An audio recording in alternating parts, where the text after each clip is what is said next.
Hey parents, I want to show everybody how to get to the Pearson Online Math from home. The easiest thing to do is go to Google, type in Hall Creek, go to the Hall Creek website, and then you're going to go to the It's Learning icon up in the top right hand corner.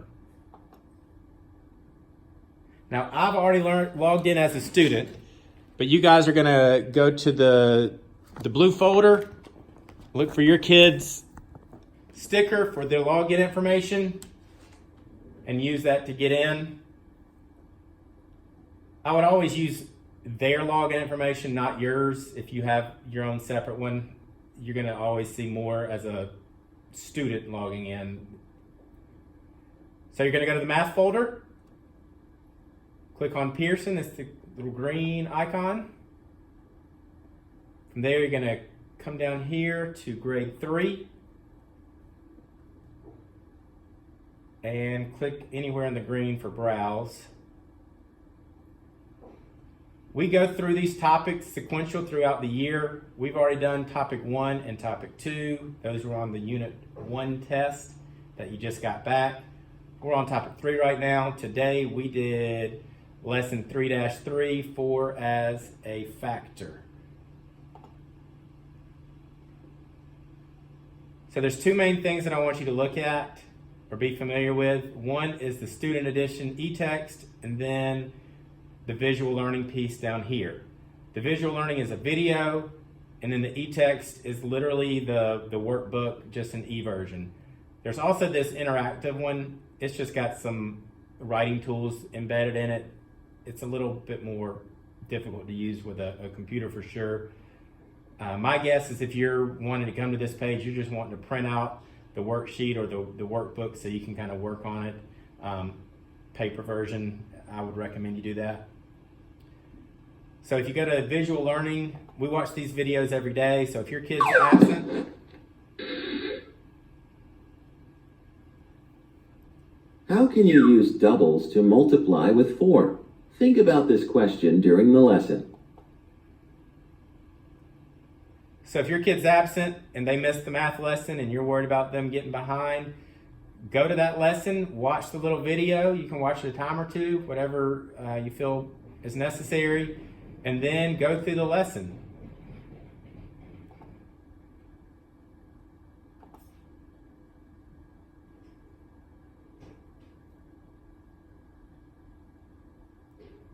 I wouldn't worry about this first page. That's kind of an intro thing that we do sometimes.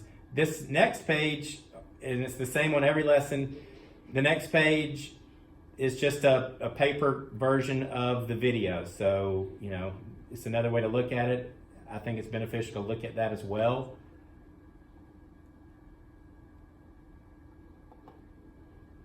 And then I usually skip question number 1 and 2. They're always pretty funky questions. I don't really care for them,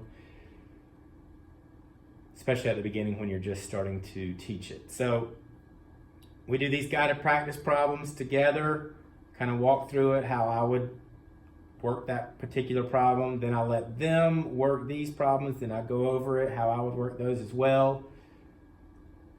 We just kind of pick and choose through some of those.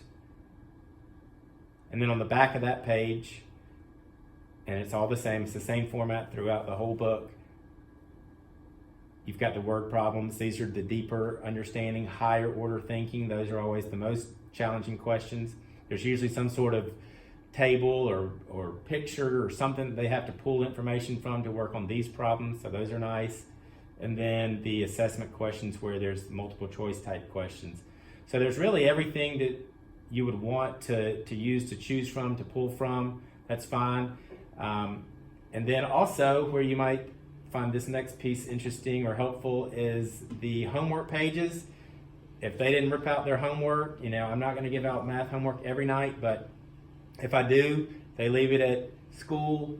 You can totally just go to the website, print it off. I don't care. I'm not going to judge anybody if you had to print it off. No big deal there. Print that off and just do that page from there.